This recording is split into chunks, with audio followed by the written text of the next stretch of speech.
Alrighty, guys. Welcome in. Another episode of the Playbook Podcast. I just yawned. I'm not crying. That's why I look like this. I just had a really big yawn. So I promise It's emotional. we are gonna it's gonna get a little emotional when we talk some college basketball. Yeah, guys. I promise It's emotional. it's gonna get a little emotional when we talk some college basketball, but I promise I wasn't crying about that. So yeah, guys, we're back, episode 29 of the Playbook Podcast. We're excited to be here. We have a lot to cover. We got some basketball, some college basketball. We're gonna break down some more of the LeBron and Stephen A. Smith situation because LeBron went on the Pat McAfee show and said what he's been wanting to say for a long time. And we're gonna talk a little bit of NFL, a little bit of baseball, and a little bit of golf. So we have a lot to cover, but we're gonna just jump right in. But before we get to any of that, I believe Trey wants to say a few words. So, Trey, Yeah, it's all yours. and y'all can butt in too when I'm done, because I know y'all got a lot to say about it too. I'll talk to y'all about this, but I've had a pretty bad week, emotional week so far. As y'all know, that follow me on Facebook, they're my subscribers probably. I got let go from 806 Sports Radio. As much as I prayed about how to say this a lot. I've cried. I've actually thought about quitting everything overall because I feel betrayed and manipulated a lot by things that happened. But at the same time, though, I thank Kenny for giving me a chance. Not a lot of 22-year-old, 21-year-old people have a chance to do what they're doing. Doing this, as a matter of fact, or even writing for the newspaper at their own school, or even having their own podcasts, But at the same time, though, I feel really manipulated and betrayed. I got let go for personal reasons. Yes, something happened, and I ain't gonna share what I did because y'all basically know what I did. I know who I am. Those personal reasons, I was told that I was cocky, basically, arrogant, at bad temper, a negative person, resentment towards people. And I question that because I'm like, yes, I look back and there's some things I said that they were a little bit crazy. At the same time, though, I wasn't trying to be cocky. I was just having fun with the program. But there was drama behind it, basically. And I really am disappointed how things happened. But, I've been underestimating my entire life. I don't know if y'all know this, but I repeated the third grade. And look where I am now. I say that confidently, too, not cocky. I shouldn't be where I am right now, I struggled a lot in school. Ask my mom. She can tell you how much I struggled in school. You can ask her how much I struggled. School is. I'm gonna be real with you. Jaden can tell you this too. Nick went to college. Nick was in school too. School is hard and it sucks. People hate sitting in the classroom all day learning. I've got a few friends that dropped out of high school because it was too hard for them. They had potential of being an NFL athlete or an NBA player or even MLB overall, but they dropped out. Same with college. And college, it's a harder thing. It's like school on steroids.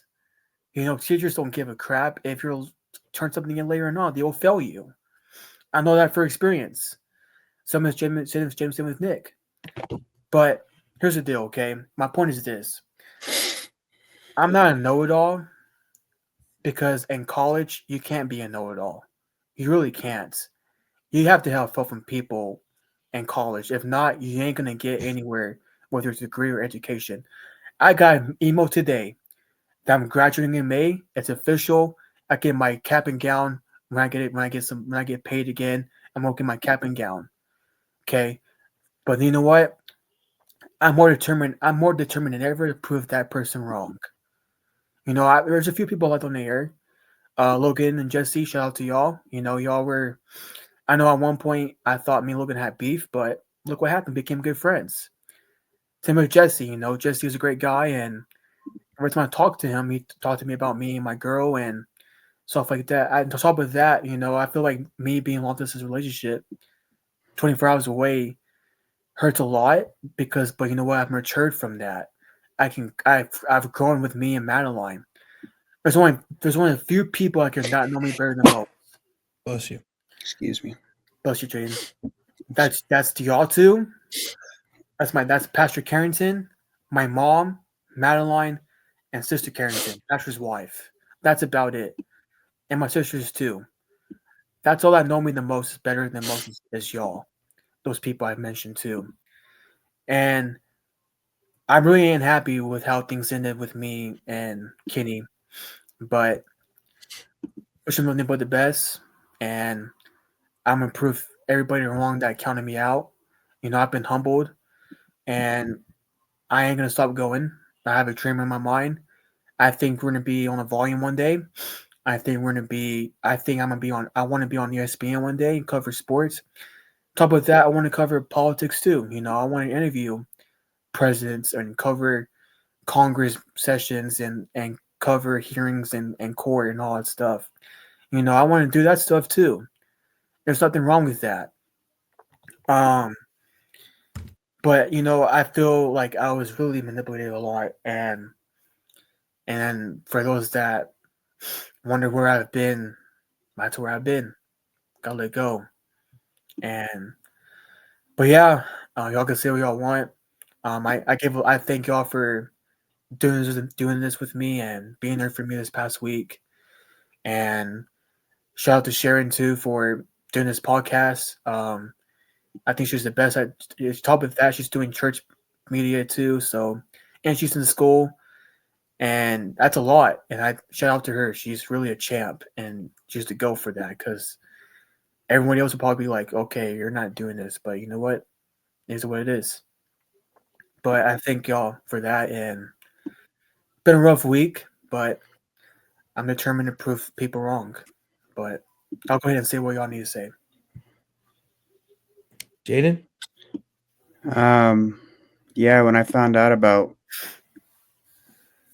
Trey being let go, I was a little shocked, honestly, because I thought things were going good for him on 806 Sports. But,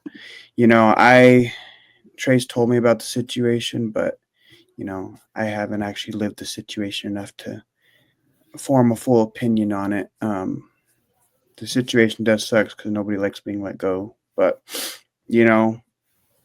all this does is set you up for better things.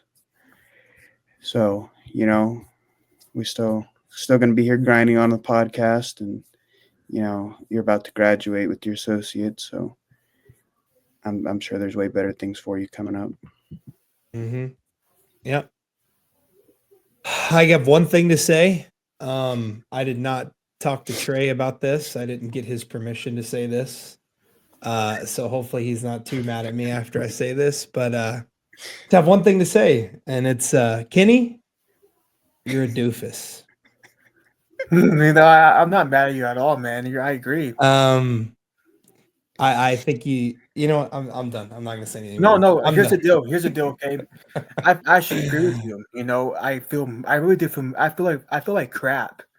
Honestly. Yeah.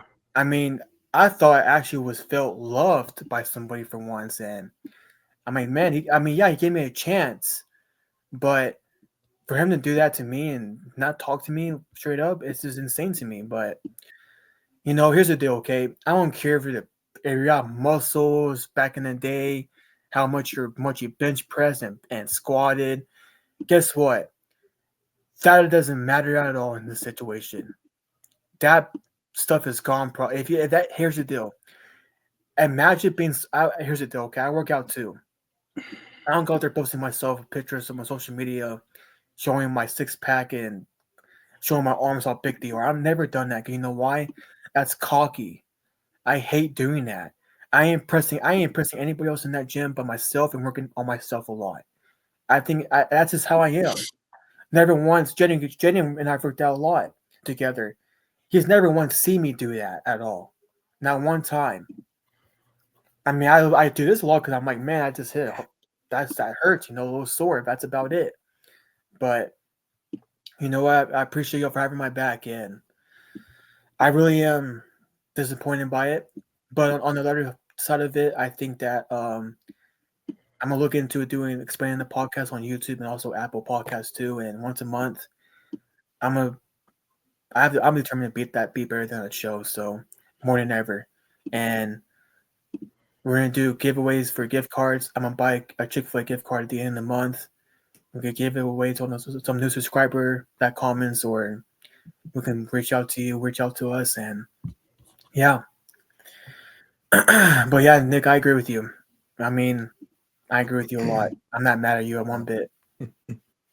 Yeah, I think in a couple of years, they will be regretting their decision to let you go. So I agree. let's just see how that pans out for him. But we're gonna go ahead and move on, guys. We're gonna start talking some sports here. I appreciate you, Trey. Thanks for feeling comfortable enough to be able to do that on here, and it's that's good. So, but we're gonna jump right in. We're gonna jump right in, and you guys already know what team we're about to talk about because it's the Los Angeles Lakers. Wow, I'm so shocked. The most popular, most famous team in the NBA is who we're opening with. But so a couple days ago, the Lakers played the Grizzlies, who this was a pretty big game. This could be a playoff. This could be a first round matchup. Right now, the Grizzlies are 5, the Lakers are 4. So this could be a look at the first series for the Lakers. But the Lakers did manage to win 134-127. This was finally, this was a good game from all three of the Lakers' big three. Austin Reeves had 31, 8 assists, 7 rebounds. He was highly efficient from the floor, 8 of 16 from the free throw. I'm sorry, 8 of 16 from the field, 5 of 8 from the free throw line, and 5 of 8 from the 3-point line, and 10 of 10 from the free throw line. Luka Doncic added 29, 9, and 8. LeBron added 25, 8, and 6. So they played extremely well. Offense was high flying. They scored 134 points. I am still a little worried about the defense. They were extremely good defensively, and then they lost. They lost Rui and they lost LeBron for a while. That kind of changed the dynamic of the team. Rui and LeBron are both back now. They're playing the Rockets right now. Actually, they're back. I'm a little worried about the defense, but at the same time, you got to trust in JJ Redick to be able to turn that around and get these guys back to playing good defense. But the offense is obviously still there. They got 3 guys who can drop 25, 5, and 5 plus on any given night. And on the Grizzlies side of the ball, Jaren Jackson Jr. had 24 points, 4 rebounds, 1 assist. Zach Edey, 14 points, 11 rebounds, and 2 assists. John Moran had 22, 8 and 10, 8 rebounds, 10 assists, and Desmond Bane had 29, 6 and 4. So being assists and rebounds respectively. So, I mean, what was y'all's takeaway from this game? Do you think this is a good look for the Lakers to be able to win, even though they gave up so many points, or are you guys kind of where I'm at, where you like where the offense is at, but we got to see the defense playing better? Yeah, I think this is probably the most comfortable I've seen LeBron play since his groin injury. Because you look back and watch other games, I think he kind of rushed it a little bit. And I get that, it's almost about to be playoff time, and sitting right now is really important right now. But I watched this game overall, and I agree with you. Their offense was amazing right now. Right now, they're second right now in offense behind OKC. Their defense dropped to 14th. That's not good. That's in the NBA. Not gonna do anything. Not gonna do you any good. Mm-mm. It ain't gonna do any good at all. Here's the deal, Luka. If you watch this podcast, play defense, bro. Play defense. Like, if you want to be the best player on the team and submit yourself as one of the greatest to ever do it, play defense, Luka. They've blown by you a lot. He leads the league right now in blow-bys and defense right now. That's not good at all. And they need to get it together. But you know what? I trust JJ Redick. I feel like right now they're kind of get their foot in the door, and I don't know if they're trying or not, but they need to try harder. Because right now, sitting is important right now. This ain't the NFL where sitting is not important. It is important in the NFL, but don't get me wrong, but NBA is more important. It's 82 games in the regular season, and sitting right now is really important right now. On top of that, they're shooting too. Their 3-point shooting 17th right now in the NBA. And today's day and age in basketball, shooting threes is really important now more than ever. So Yeah, absolutely. so really y'all need to look up, play defense, and quit forcing threes too, because they force so many threes, man. They force so many threes. Like if it ain't working for you, go do a mid-range jumper. That's what makes SGA so great. Because when he ain't doing it from the three, he pulls up for a jumper and forces himself to go to the foul line. And Lakers need to do that. They need to do that. They need to follow that trend too. But I ain't worried about them. You know why? Lakers in 5. Lakers in 5. Lakers Yeah. in 5. Yeah, I'm kind of in the same boat. I mean, I think a big drop in their defense has to do with them being injured. Yeah. Yeah, definitely. I think they really fell down when they started getting injured. But, you know, everybody's coming back. I think that everybody just needs to, you know, work together again, kind of get their groove back together again, and, you know, actually start playing some basketball again. Not to say that they didn't, because they played a good game yesterday or the other day. So, yeah, I'm not necessarily worried about them. I mean, their offense is crazy. So, yeah, I think, you know, that if everybody will just, you know, step it up a little bit, get back in the game, and I think the Lakers will be okay.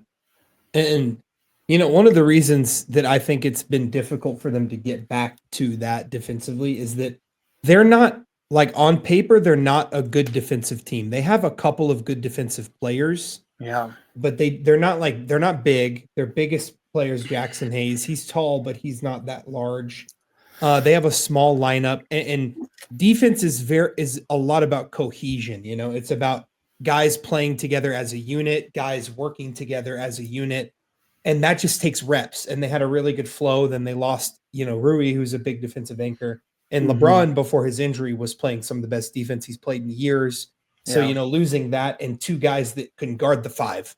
Outside of Jackson Hayes, they only have 2 other guys who can guard the 5. That's Rui and that's LeBron. Yeah. So losing them was a big deal. But just getting back to it, getting back to the flow of things, I think is really important. And hopefully they'll continue that trend and start working towards that direction a little bit more. But so we're gonna move over here to the Rockets Suns. So the Rockets are playing the Lakers right now as we speak. But I wanted to talk about this game in particular.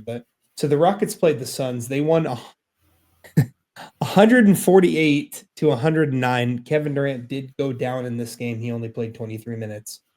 You know, Jalen Green, 33 points.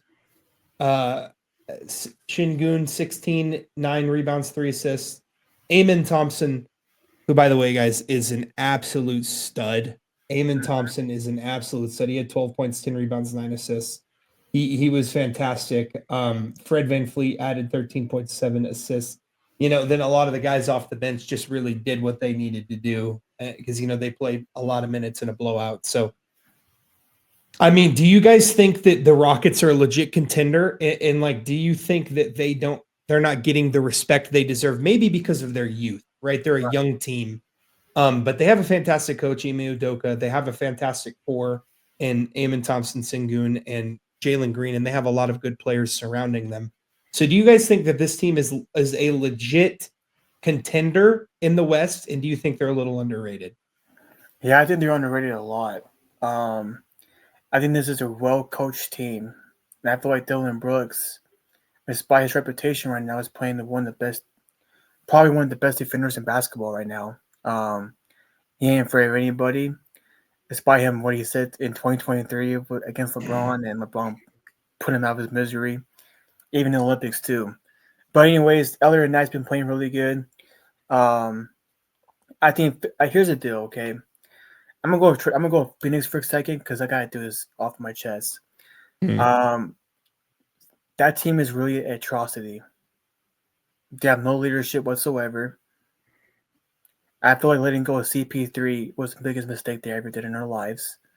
Because Chris Paul held people accountable on that Yeah. team, and Yeah. they don't have that at all.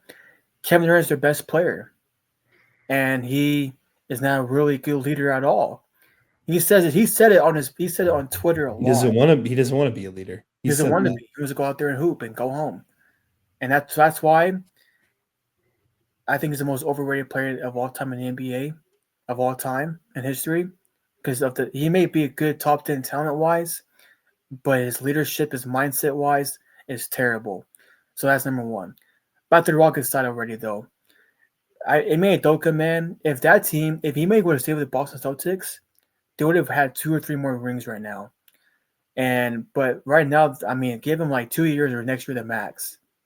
They're going to do something great in the playoffs. But I still take OKC and Lakers over them though in the Western Conference. Yeah. And Jalen Green's a baller, man. Yeah. Jalen, it's awesome. Yeah. Yeah. Yeah. I mean the Rockets, I feel like they've just kind of been a slept on team this year.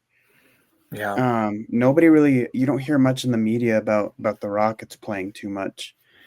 And I mean, you look at their 49-26 for the season, and nobody's really talking about them. And I think it could just be from their youth. They're a young team, and that's kind of what you expect from a young team, is for them to go out and have that young energy and play good. So I mean, but by no means are they out of contention for playing really good in the playoffs. Yeah. I think that the Rockets are a solid team, and I mean 148-109, kind of that's a crazy score right there. Yeah, that's pretty nuts. So they've kind of separated themselves. They're 2 games ahead of Denver in the standings. So I anticipate them to, unless they kind of have a big collapse, I anticipate them to finish the season as 2. So they're either going to play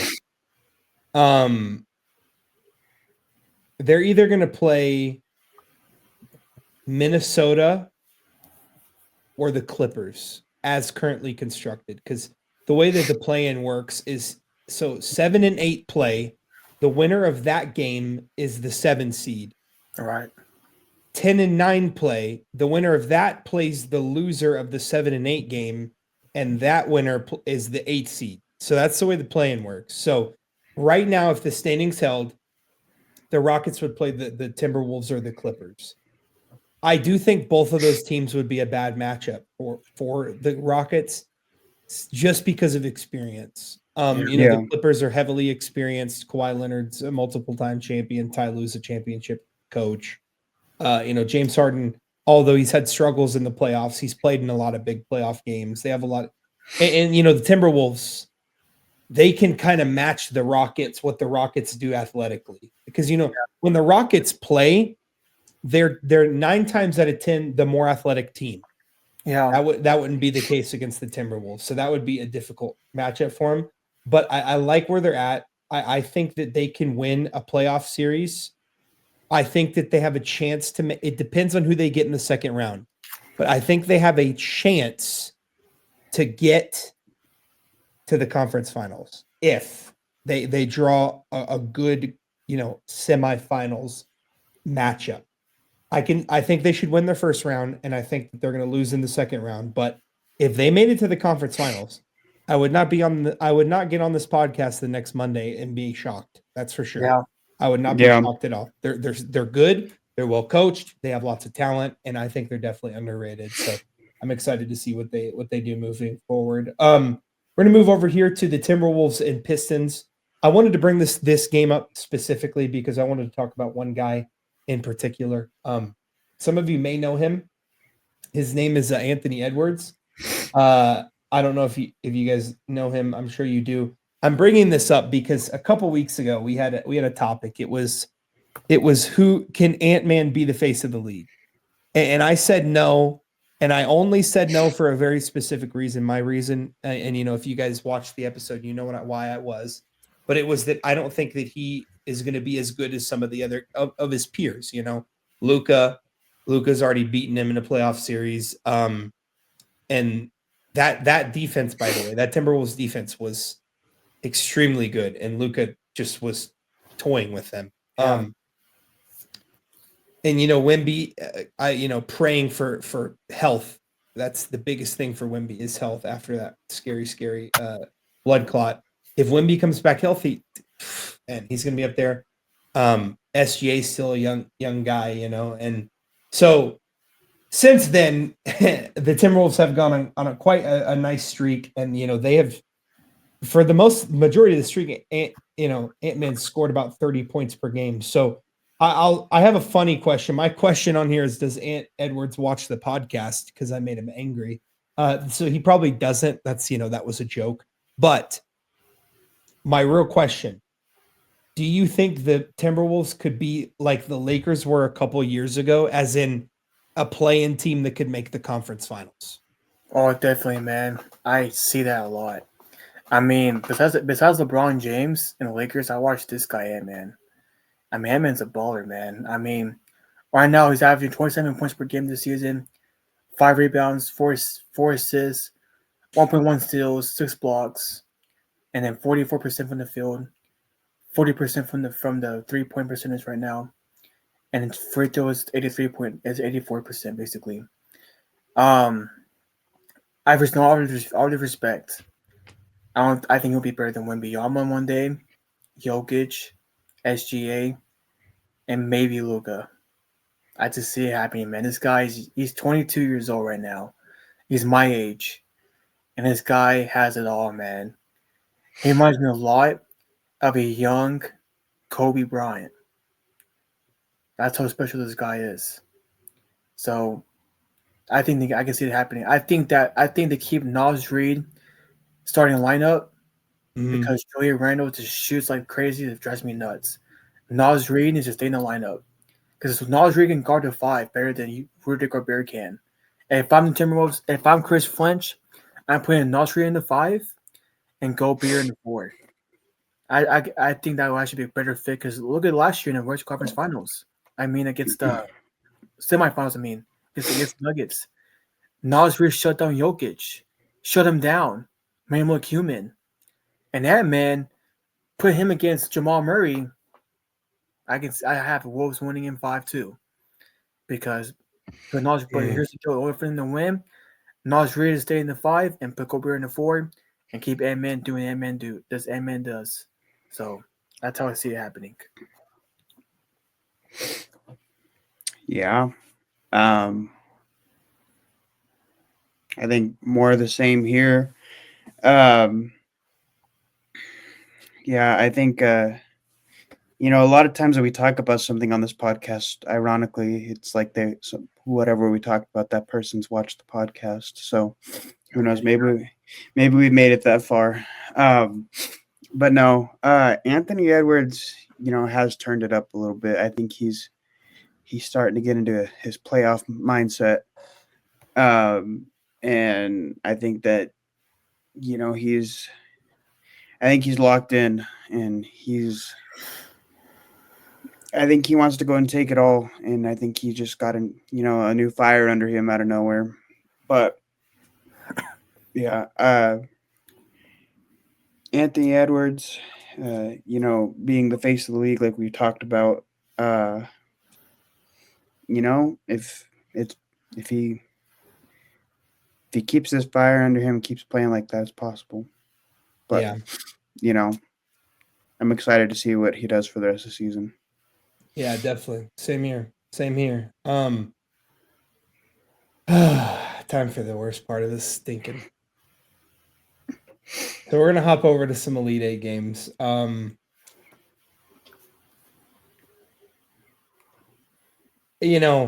the one seeds won every game. So there's no upsets. There's no real real interesting stuff to talk about. I think, Duke beating Alabama the way they did was a pretty big deal. They won by 20.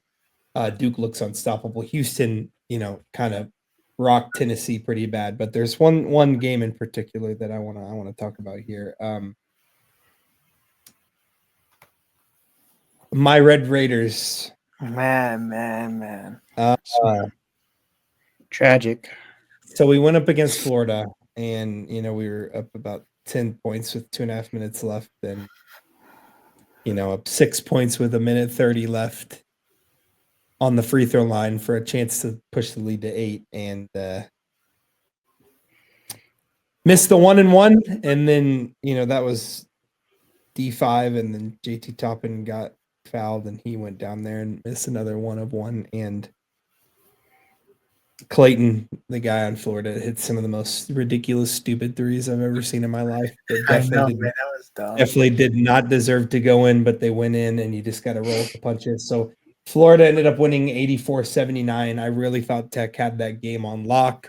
They were the better team until the last 2.5 minutes, and they completely fell apart. I'm really broken up about this one, so I don't. Yeah, you guys do the analysis. I got nothing to say. Okay, here's the deal. Number one, Tech had a 10-point lead. Why did they blow the 10-point lead in the first place? Their defense was really terrible in that stretch.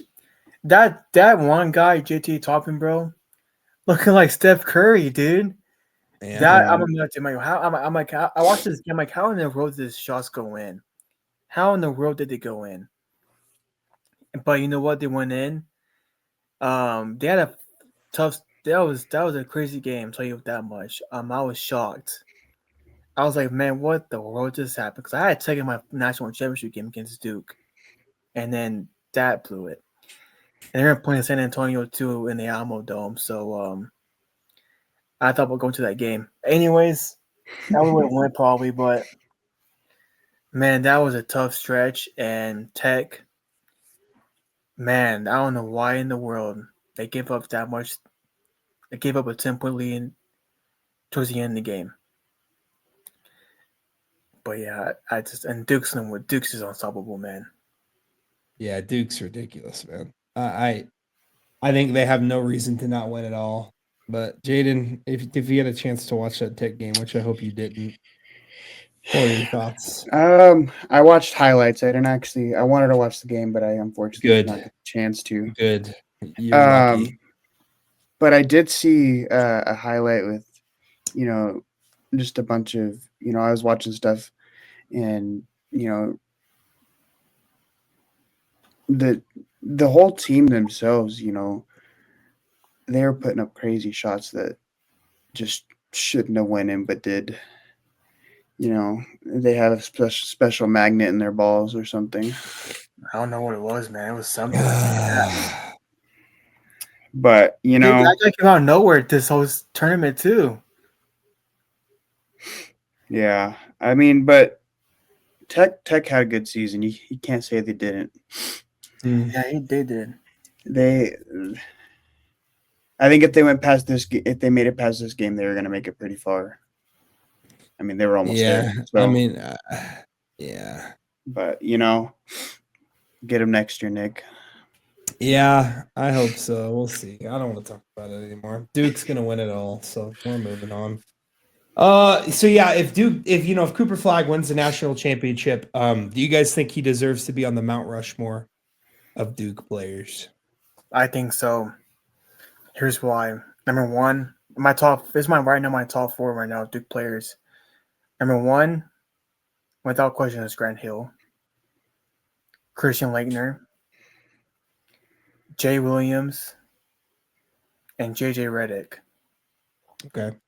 But Who do you think he replaces if he wins? I think he'll replace JJ Redick if he wins. Okay. And here's why, because this guy's 17. This guy is 18 years old. Freshly 18, by the way. Freshly 18. And playing against grown men in their 20s and 25s. Some of them have been there for 4 years. And he's dogging everybody, man. He's dogging everybody. This guy's cooking the whole. He's leading the league. He's leading his team right now in points, assists, rebounds. I mean, this guy's leading it. This guy's leading this. It looks like 2018, 2016 LeBron. Exactly. He Yeah. must be a lot of LeBron, a young LeBron. But man, this guy's a baller, man. He's a dog. Yeah. And I will admit, at one point I hated him because Nick can tell you.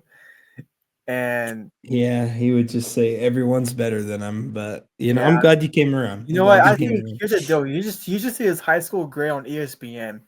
His grade is better than Zion's, LaMelo Ball's, and Lonzo Ball's. The only person that has the higher grade than him was LeBron. That's about it. That's insane. That's literally it. As That's a 17-year-old, bro. he was supposed to graduate this year, but he graduated last year in 2024. Yeah, he reclassed to a class earlier so he could. This guy's a baller, He man. did, I yeah. mean, I watched him out. That guy's a baller. Watch out for him in the future. And I think, Yeah, I mean, he's the consensus number one pick. if Yeah. not, if he's not, then the NBA really. If he doesn't win national championship this year, I promise you, I'm calling the NCAA and I'm gonna call an investigation on that. Duke has 3 lottery picks in Knuppel, Malawach, and Cooper. Yeah. The number 1 pick, and then a couple top 15 picks. They're loaded. They made a really good Alabama team look like they didn't belong in the tournament. So, yeah, I agree. I think he'd replace JJ Redick because JJ Redick didn't win a national championship, and Yeah. Cooper Flagg's leading the team on both ends of the floor. So, which is something JJ Redick was not capable of doing. So, but going to talk about some fun things here. So LeBron James went on the Pat McAfee show, and he said some things on there. He unloaded. He definitely had a lot of things on his chest, and he unloaded. And he said a lot of things. So one of the things he said is that he can play in any era. LeBron said he could play in any era. You guys know what I think because I literally have said that 100 times on here. But even Michael Jordan said it too. Yeah, Michael Jordan said it. Jaden said it. So instead of that being the question, since we all agree on that, the question is, do you guys think old basketball is overrated? Okay, I'm gonna go first. I have a lot to say about this. So I watch a lot of old school basketball, 90s basketball, 80s basketball, 70s basketball. Here's the deal, okay? I want you to go tell me one finals. Go watch the 1993 NBA Finals and 91 NBA Finals too. Go tell me that's physical basketball or not, and come break it down to me personally. Because here's the deal, I've watched the Jordan Bulls 90s basketball a lot growing up. Nick, I watch a lot. I watch it to this day. I'm gonna be real with you. It's overrated. Old school basketball is really overrated. I used to hate the trend where that guy on TikTok. We done with the 90s? Yeah, you did hate thought that. about it. I actually went back and watched every single get back to that video. It's overrated. It's overrated, man. Dude, here's the deal. Basketball was actually fun in 2000 when Kobe Bryant and Shaq came into the league together as Lakers. That's when basketball was actually fun to watch. That was actually pure basketball, and not this whole jumping with one hand stuff and doing granny shots, looking like like an old lady basically. That's what they were doing basically, man. Bro, Michael Jordan was getting Ben Simmons treatment in one video, bro. And guess what? That series, by the way, is against the Cavs in 1990 NBA playoffs, getting the Ben Simmons treatment. Mm-hmm. Here's the deal: a highlight reel. I can pull a highlight reel right now. You can pull a highlight reel of anybody. I can do a highlight reel saying, you know what, this guy's better than Michael Jordan. I can pull a highlight reel of Lance Stevenson, and y'all will think this guy's the greatest basketball player to ever touch a basketball. Exactly. Yeah. Old school basketball is overrated. There's not one physical game at all. 80s basketball, Bill and Beer and Isaiah Thomas, That is overrated basketball. That's not good defense at all. They're just punching people in the face as defense, though, right? You know what? Here's the deal. If someone did that to me, bro, we're gonna fight. I don't give a crap who you are. For you to throwing punches like this and that to in the NBA playoffs is that's not basketball at all. That's just pure stupidity. That is not good for the game of basketball. That ruins the game of basketball. Here's the deal. Top of that, I watch Balls Live too with East Coast and West Coast squads. That's better basketball than the 90s and 80s basketball overall. I'm sorry to tell you that. I hate to say it to y'all. Go look at the point defenses. Go look at the points overall too. Back in the day, some of them were kind of boring to watch, dude. To be honest with you, some of the basketball back in the day was boring to watch. I'm gonna be real with you. I've seen Magic Johnson play on YouTube. Well, you know, the YouTube isn't the same today as it was back then. That's all I hear all the time, Nick. Hear the same thing all the time, dude. You don't have to hear that no more. Here's the deal, man. I can't, man. I think that I think Will is overrated. I think Kareem is overrated. I think Kareem Abdul-Jabbar hook shot is the most overrated shot of all time because he missed. People act like Nick. People act like he was perfect on that 100%. Oh man! Like there's not one basketball player that shot 100% from the field. You go find it for me then. Go find it for me. Not just you sitting in not you in practice by yourself shooting from one shot, from 1 point of the court. I'm talking about playing a full game, 5-on-5, back and forth basketball, and come tell me how in the world is that how's that physical basketball? How's the efficient? Go watch the Bulls versus the Cavs. Go watch LeBron versus the Bulls. How about that? That's physical basketball. That was physical basketball. Go watch the 2010 NBA Finals. That's physical basketball. Tony Allen was hand-checking Kobe Bryant, and he's dropped 30 on him still. That's hand-checking. That's physical basketball. The crap y'all talking about back in the day was not physical basketball at all. Sorry to kill y'all's mood out there, old heads, but it's the truth.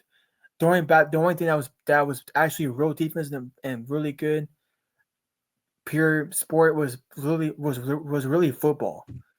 And the football back in the day. That's about it. That and baseball. That's about it. Go ahead. Yeah. Again, more of the same. But yeah, I gotta agree. There's just old basketball. I think they were just in old basketball. They were still figuring out the game of basketball. Yeah. And there was not as skilled as the people that play today.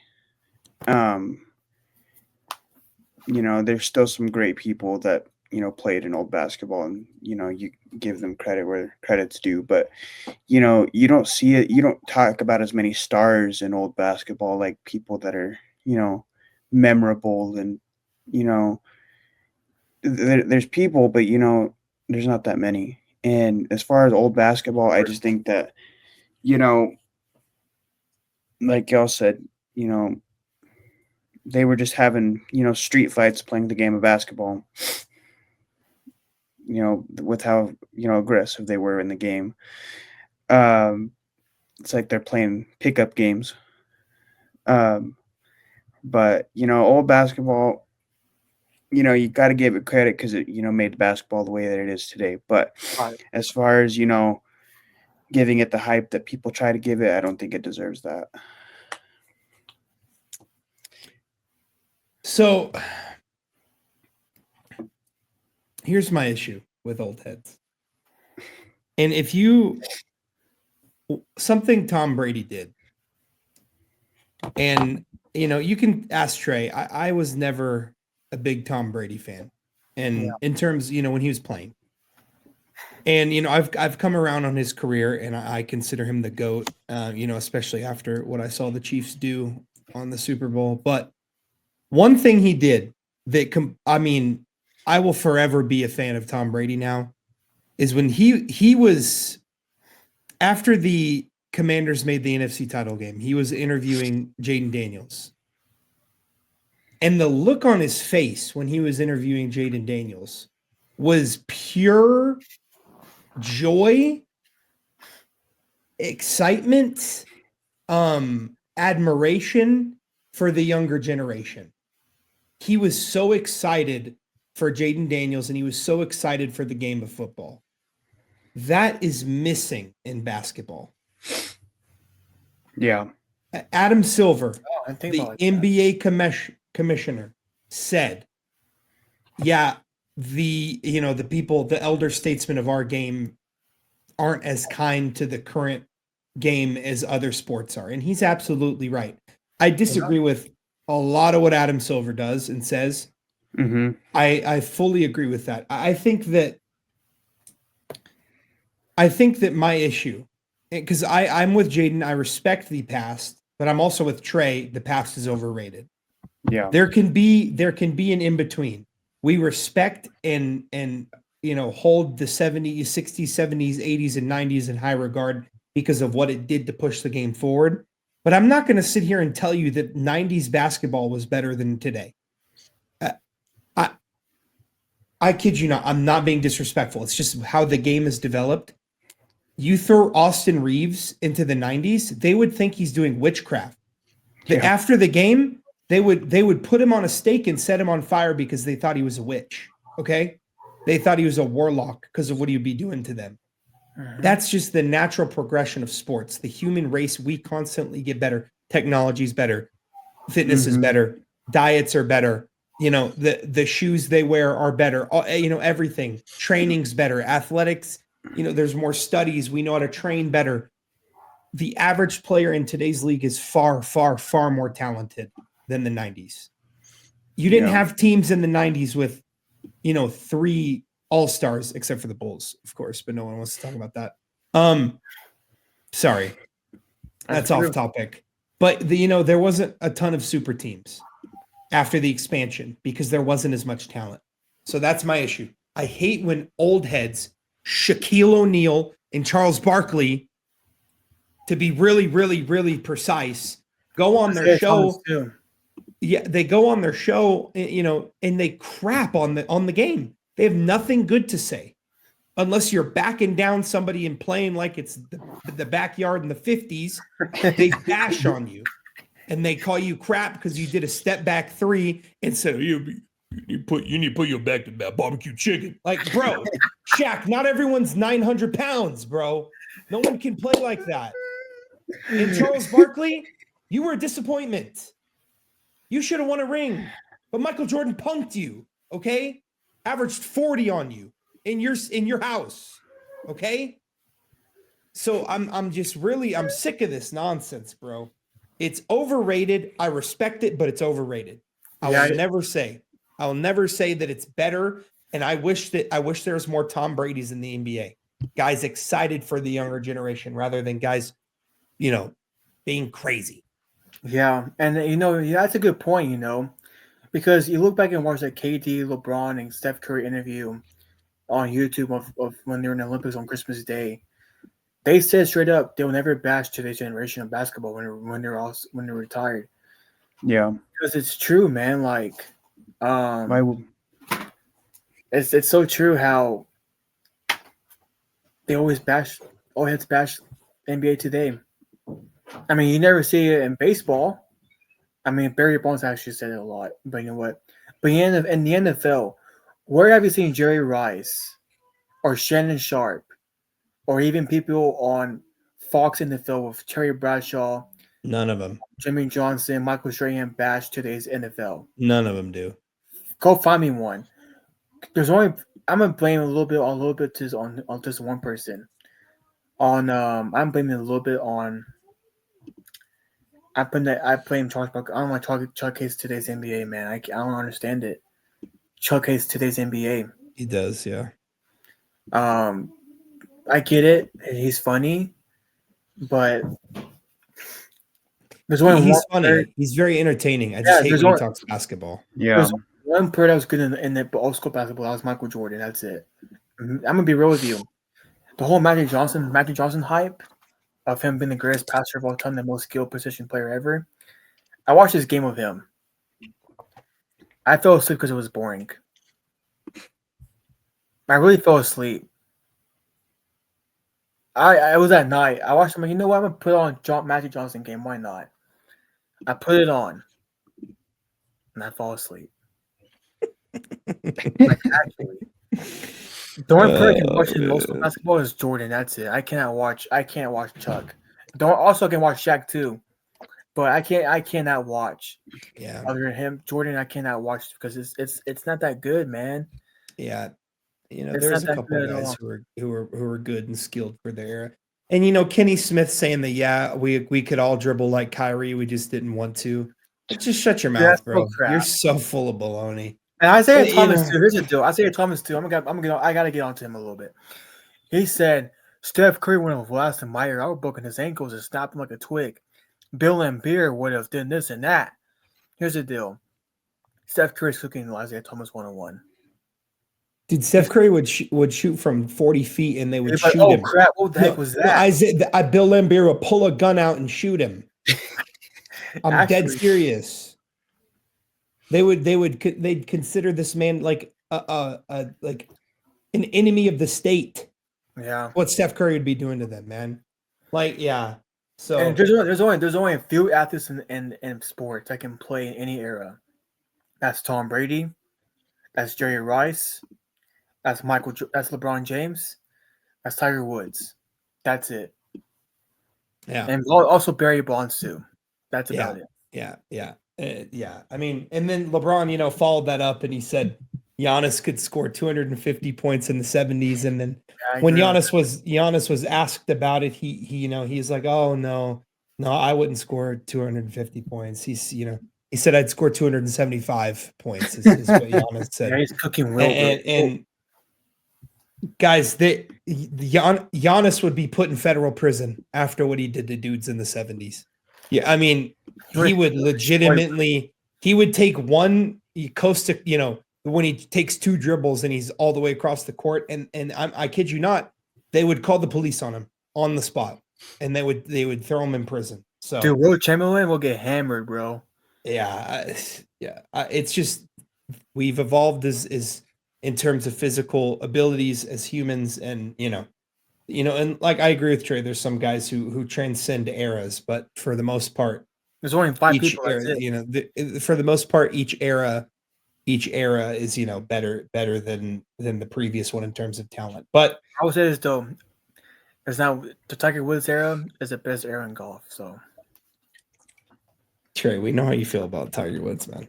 We got it. So Stephen A. Smith and LeBron, you know, they've been going back and forth. LeBron posted a funny video of, because Stephen A. Smith, you know, he said if LeBron put his hands on me, I'd have swung on him. And then LeBron posted a video of Stephen A. Smith boxing. It's just really funny. And you know, I'll just say my quick thoughts on it real quick, because I don't want to be long. LeBron really upset Stephen A. Smith when he approached him, when he said, keep my fatherhood out of your mouth. He didn't like that. And Stephen A. Smith got extremely sensitive and upset. And he's going on the Taylor Swift tour talking about what LeBron said. He's on the Taylor Swift tour, and he's very, very upset that LeBron would approach him and talk to him like that. Skip Bayless tried to come to Stephen A. Smith's defense and called LeBron weak for doing this. LeBron went up to him in person, told him to stop. Stephen A. Smith went on a Taylor Swift tour. So LeBron was like, okay, I'm going to go on TV too. So no, it was not a surprise attack by LeBron. It was LeBron retaliating from Stephen A. Smith being on.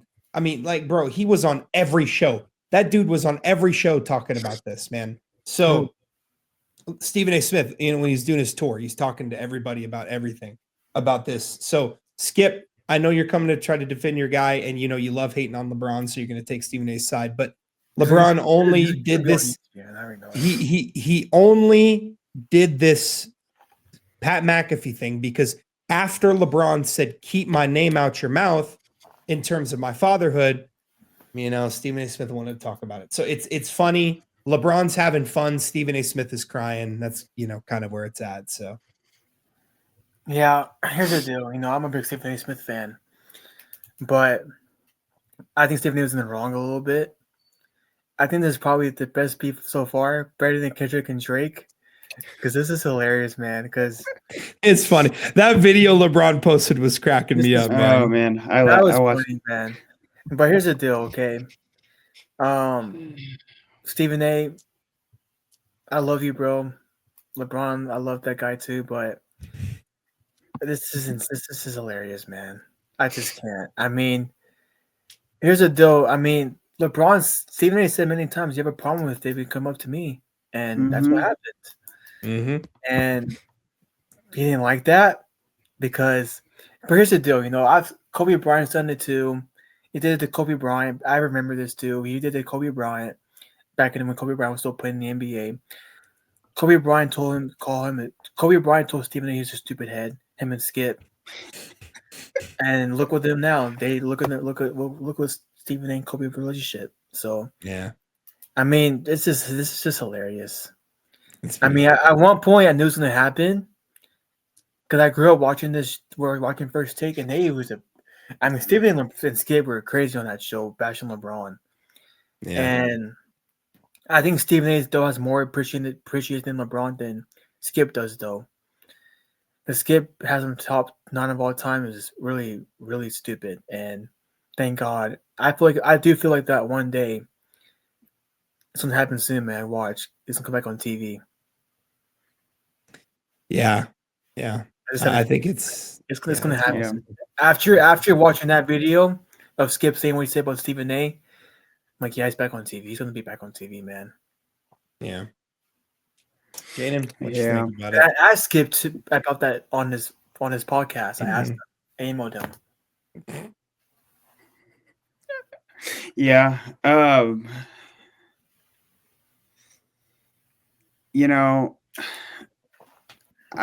was gonna bring up the same point Trey brought up about Stephen A. Saying, if you don't like something I say, if you disagree with something I say, don't be afraid to come up to me and let's talk about it. And I think what's happening right now is just simply what we call media. Media always likes to take things and take them as far out as they can make it. And with them doing that, they also make money off of it. Everything that they go on, every show they go on, everything they that goes live, they make money off of it. It's just media. That's all it is. It's they could Stephen A. Smith could genuinely have something against LeBron and whatever, but at the end of the day, it's just media. A lot of this is just them using the media to blow up their story. So I don't know. That's my take on it. I mean, I think the whole thing's funny. I mean, just how LeBron approached him, and then Stephen A. Smith just didn't like it. Yeah. It's definitely funny, and I agree with Trey. I mean, I agree with Jaden. It's Stephen A. Smith. He knows how to get clicks, man, and he's gonna farming. He's click farming for sure. So one more NBA, basketball related topic, and then we'll move on to some other stuff. But the Pistons and the Timberwolves, they got in quite the tussle. I don't know if you guys are able to see that. They got in quite the tussle. I mean, it was a huge fight. I mean, it had to really be broken up by lots of people. Do you guys think that things like that are good for the NBA? Yeah, I kind of think so.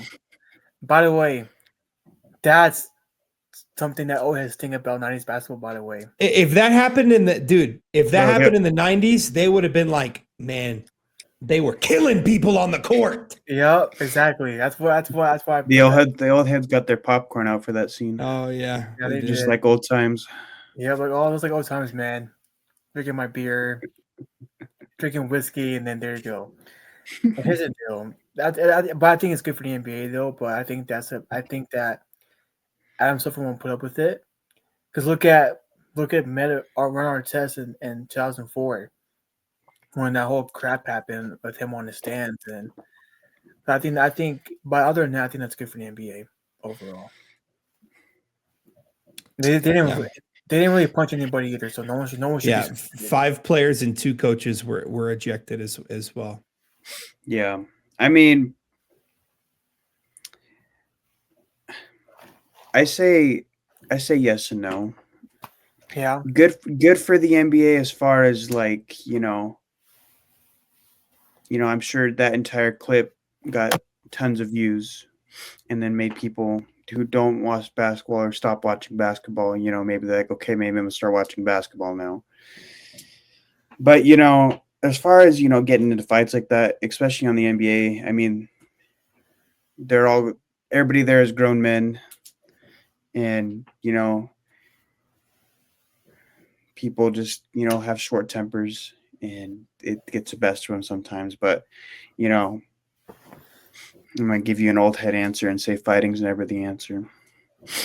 unless you're somebody I know that like I let go by. But you know what? Neither there. Wow. Okay, I'm gonna say mine. I liked it. I liked it a lot. As long as nobody's legitimate, well, if they want to throw a couple fists, dude, like it's fine. Like as long as I was gonna say as long as it wasn't Malice in the Palace, but that was also pretty awesome too. So Yeah, that was. I'm probably a bad person to ask this to. It's it shows a competitive spirit. These guys are professional men who play basketball for lots of money, and the fact that they can still get that upset over stuff, I think it's good for the game. In turn, just some old heads when they start talking about, well, back in my day, if he instead of fouling, we hit you with a rock over the head. Hey, the bad boy Pistons, they know what, LeBron ain't scoring on the bad boy Pistons. I'm not even gonna talk about that. Sorry, that has nothing to do with this. I just got off topic. I apologize. LeBron would have given the bad boy Pistons 50, by the way. Maybe more. We are talking about the Pistons, so yeah, the Pistons didn't know how to guard from 3. Come on, not back then. LeBron's destroying. I don't know what I'm talking about. He's literally dunking on everyone's head so hard that they're gonna all explode. But anyways, this is awesome. I loved it. It was good. There's going to be fines. There's going to be suspensions. Oh no, that would be dumb. No, there's going to be fines and suspensions. You can't fight on the court like that. And they knew that, and they still did it. I'm totally fine with it. They knew what they were getting themselves into. They did it, and I loved it, and I thought it was awesome. So, we're going to move on to a little bit of NFL. We only have a couple topics left here, but for the NFL, so we saw a video of Aaron Rodgers and DK. So, do you guys think that he's for sure a Steeler if he's already, getting reps in with his new guy? I hate to say it. He's going to be a Pittsburgh Steeler, man. It's going to happen. It's either him or Mason Rudolph. Rudolph the Red-Nosed Reindeer. That's what he is, basically. That's really what.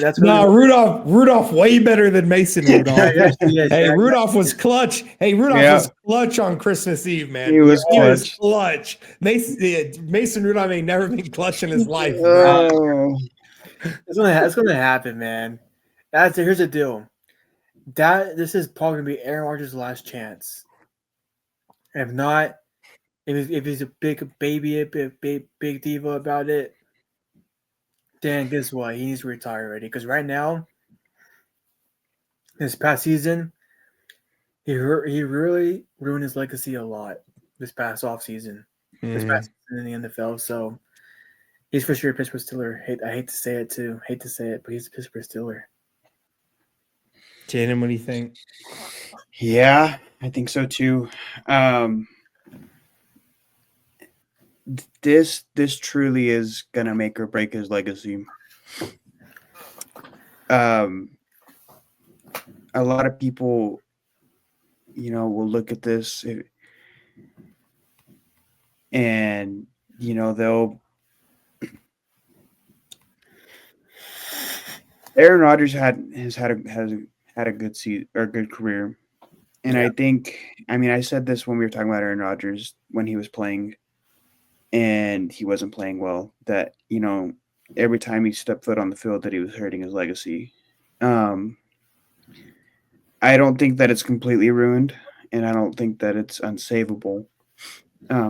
I still don't think his legacy is ruined.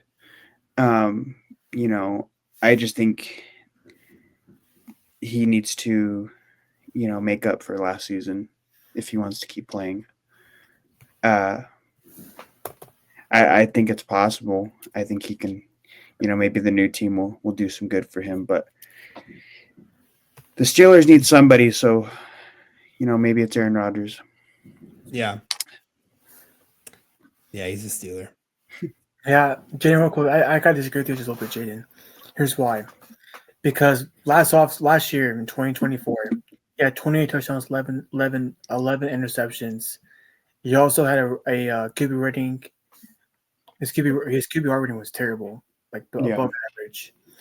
So, and then prior to that season, the last healthy season he had was 2022. He had 12 touchdowns that season. No, my bad. 26 touchdowns and 12 interceptions. Prior to that, he won MVP. Got robbed by Tom Brady. Tom Brady should have won that year. So you're telling me, Jaden, that despite what happens last season, he didn't ruin his legacy? No, I didn't say it was. I just said it wasn't completely ruined.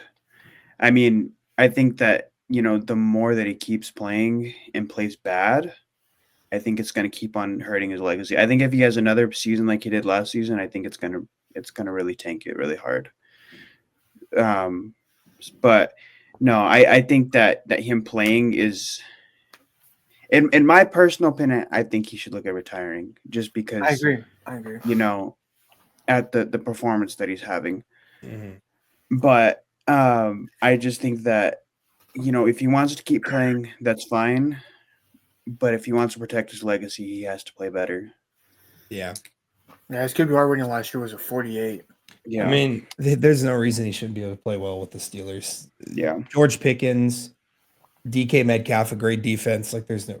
But we're gonna move. Here's the deal. He had Clay Matthews and the Packers. He had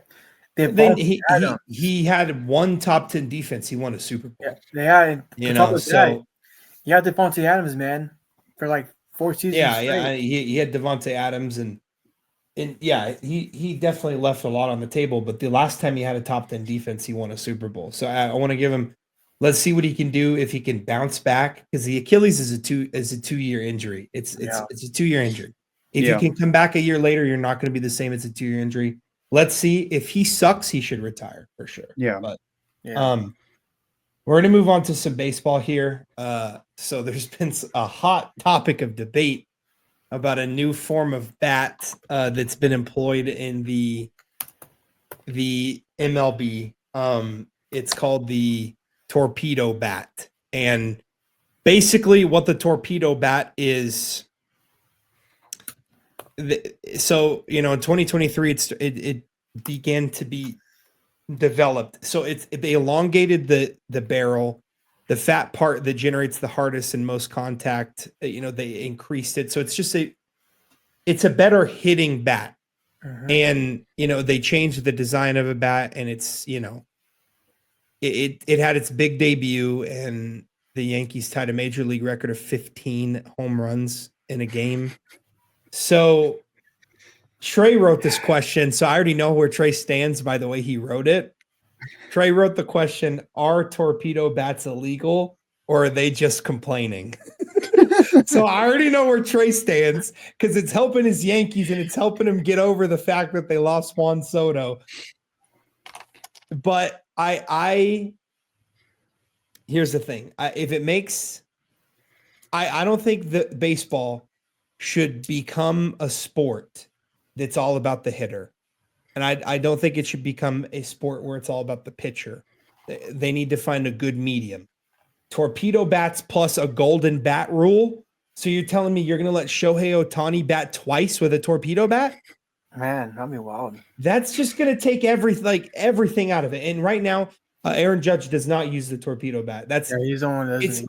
it's less about the fact that it's making better hitters better. It's making worse hitters better. That's the problem. You got no names cranking 350 plus like out of nowhere. That's the issue. It's not Shohei had 17 home runs in a game because of the torpedo bat, or Aaron Judge hit one so far it broke someone's window in their car in the parking lot. Nothing like that. It's made these guys who aren't typically good hitters better, better. So that's my issue with it. I think they should ban it right now, reassess it, maybe rework it to where it's not quite as big of an advantage. It's too much right now. And just tone it down, think about it a little bit more, and maybe re-implement it in a better way. That's where I'm at. Okay, so here's the deal. This past 4 years, I've been about pitching to the Shohei Ohtani. Okay, yeah, Aaron Judge too, but most dominantly, other than that, it's been a pitcher's game for this past couple seasons in MLB. I think it's good for the sport. It brings up ratings. Because, here's the deal. People consider the best era in baseball was the steroid era. People consider that year, that era, the best in baseball. With Barry Bonds, Mark McGwire, Sammy Sosa, Roger Clemens, and the one I don't think Ken Griffey Jr. took steroids as far as I'm concerned, but I know that era of baseball is probably the best of baseball. I think it's good for the ratings. Okay, now here's the people that use that bat. De La Cruz, shortstop. He's a beast, by the way.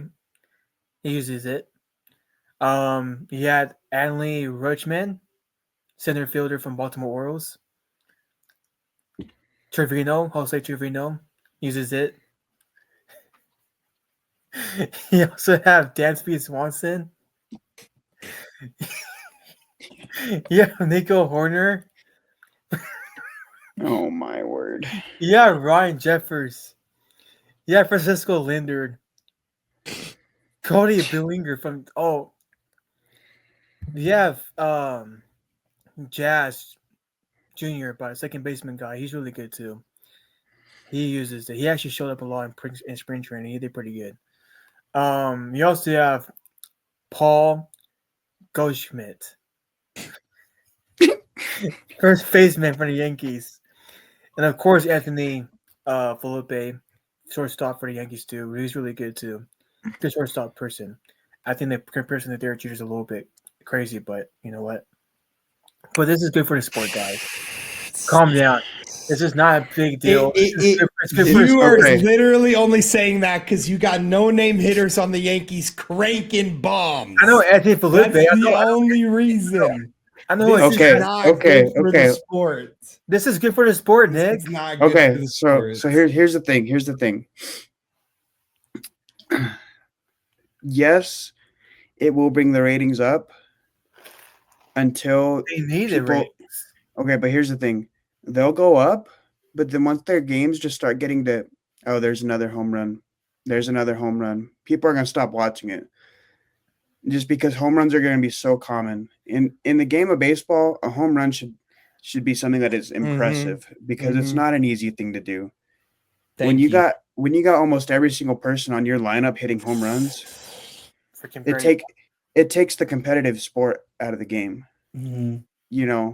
Because no matter how crazy you throw the baseball, it's going to end up into a home run. Like it guys, the bat is literally bigger where you're supposed to hit the ball. It's like it takes away the skill of being able to hit a home run. And I agree with Jaden wholeheartedly. When you hit a home run, it's like, man, that was awesome. But you got I don't even know half the people Trey said, not even like a fourth of them. You got those guys. I know, like 1, 2, cranking out like huge. Like we're gonna have 60-run home run seasons are gonna become like commonplace rather than a huge achievement. And I think that just takes away from a lot of the game. And I don't like it. I think they should, if they want to keep something like that, they got to make the because it's like a bowling pin basically. They got to make Yeah.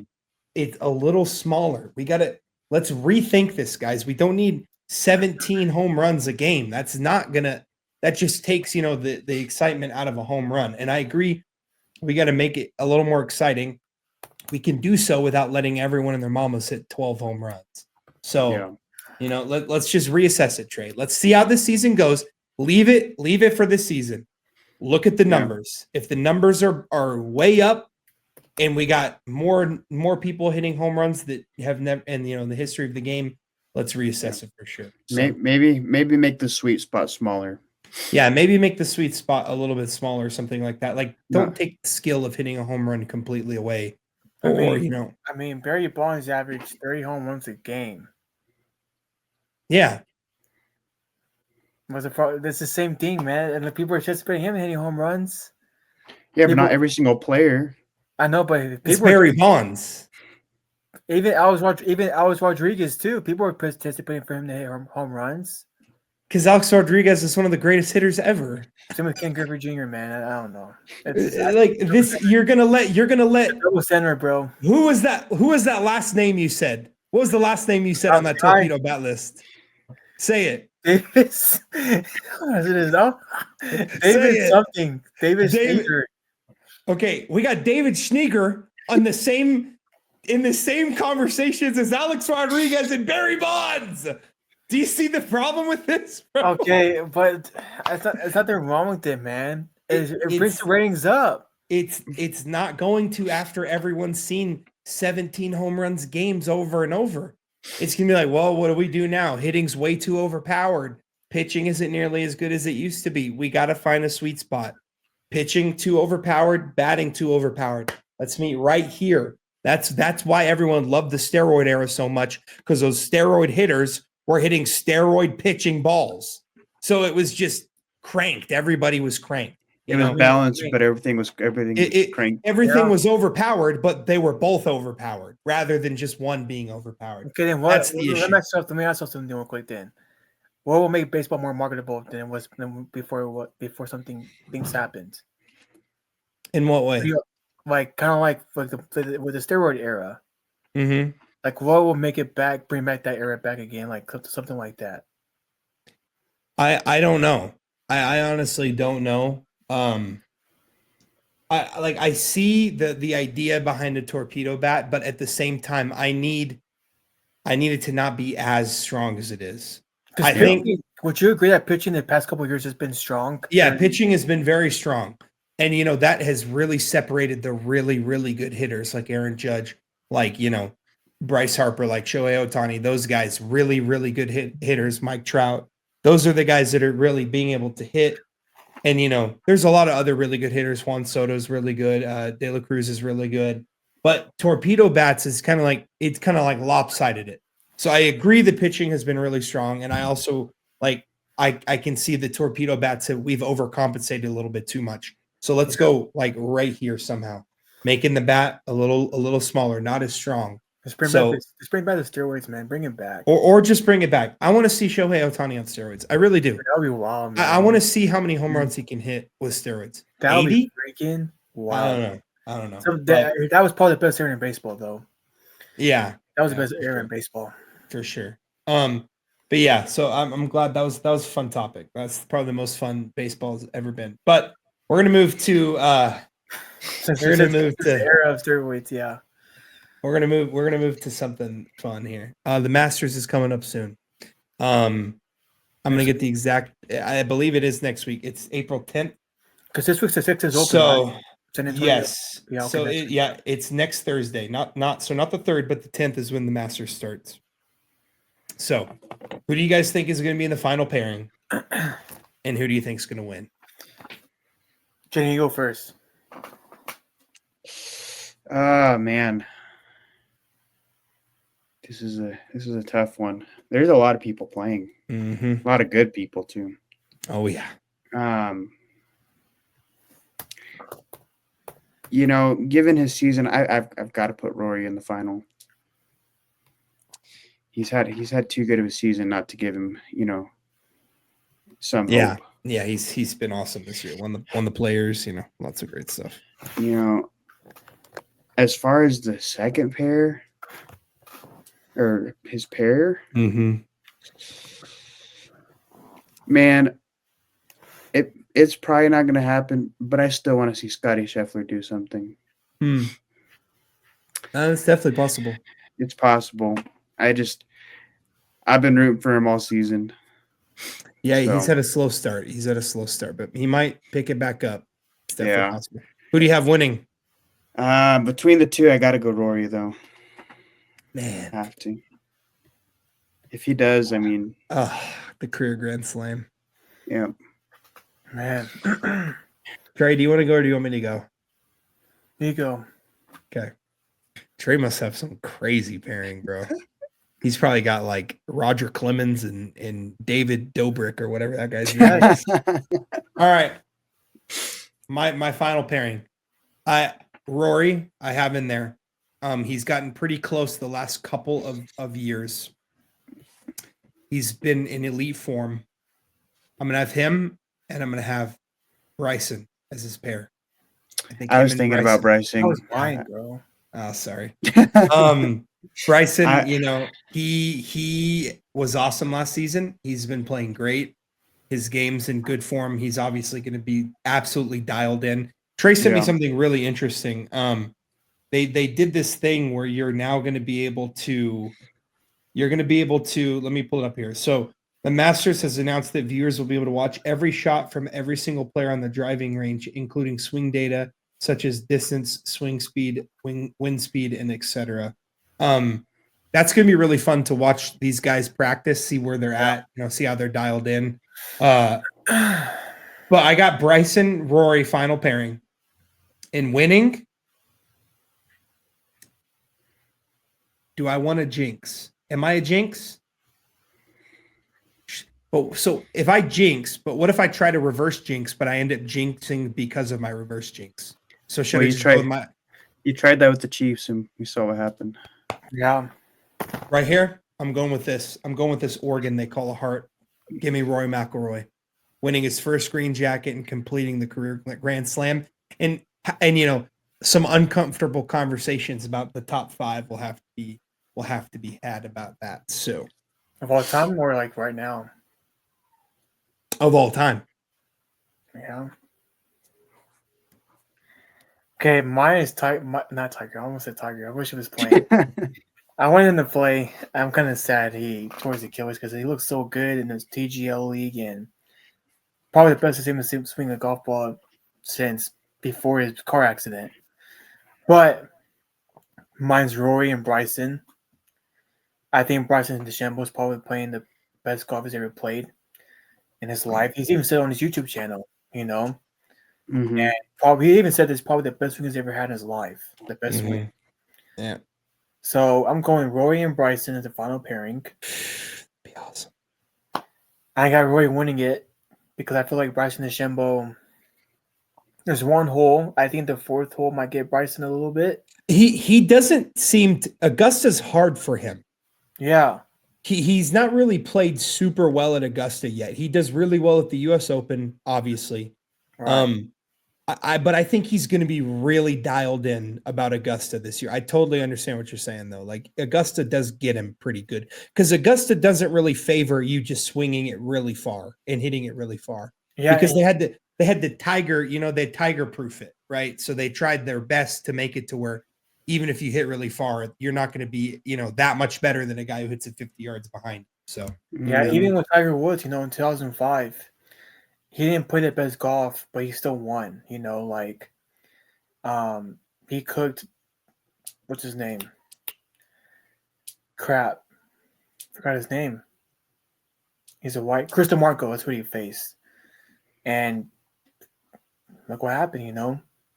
He kind of in that 2005 tournament, he was hitting it really, really hard in the first 3 rounds. But the 4th round came the fire and pairing. He pulled out his irons, his stinger, his 3-wood, and his driver here and there, and he plays safe. Because in Augusta, I feel like Bryson attacks like crazy. Like he just attacks it like crazy. He doesn't really balance it out. So I feel like this will actually help him a little bit. But at the same time, though, I think Bryson DeChambeau will go back to his old self against Rory, and then Rory knows how to play Augusta. Mm-hmm. Figuring it out. Yeah. I think 2011 he was in the final pairing, he lost.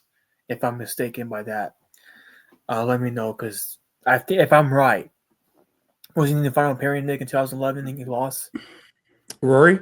Yeah, his second year on tour. Yeah, he was also in the final pairing.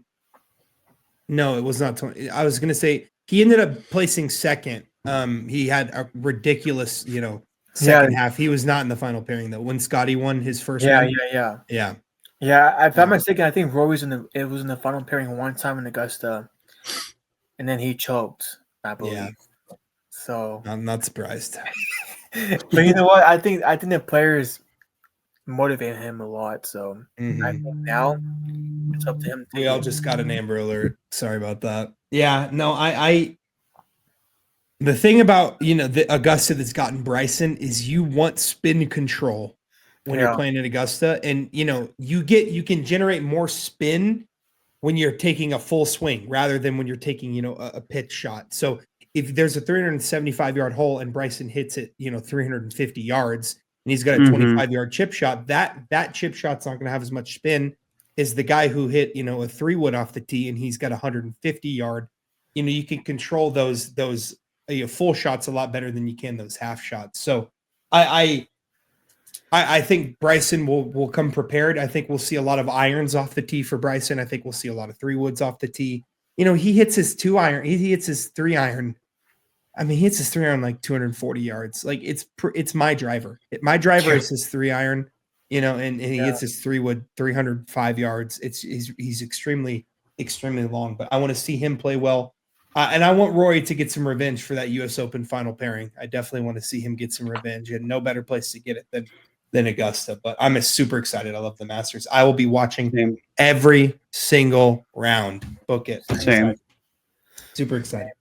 Next Saturday, but I'll be watching it. It's all right. Record it. You can. I'm recording. I'm watching while I cover baseball. Yep. There you go. But yeah, guys, that is all we have for today. We really appreciate you guys coming by. Thank you again for your support. Thank you again for stopping by and watching us. Thank you for bearing with us. As we had some heavier topics earlier, and then we had to talk about the loss of the Red Raiders basketball team this year, and that was definitely pretty hard. So thanks for bearing with us. We lightened it up a little bit at the end. We lightened it a little bit up at the end, had a nice fun discussion about baseball. So thank you guys so much. Remember to like, comment, subscribe, do all those things. They help us out a lot. And we will have this episode out hopefully earlier than we were able to last week. Some things happened. We were able to get it out until Sunday, but hopefully it'll be out sooner than then. And then you can anticipate a normal scheduled episode next week as well. So thank you guys so much for your support, and we will see you in episode 30 next week. So we will see you, and have a fantastic rest of your night.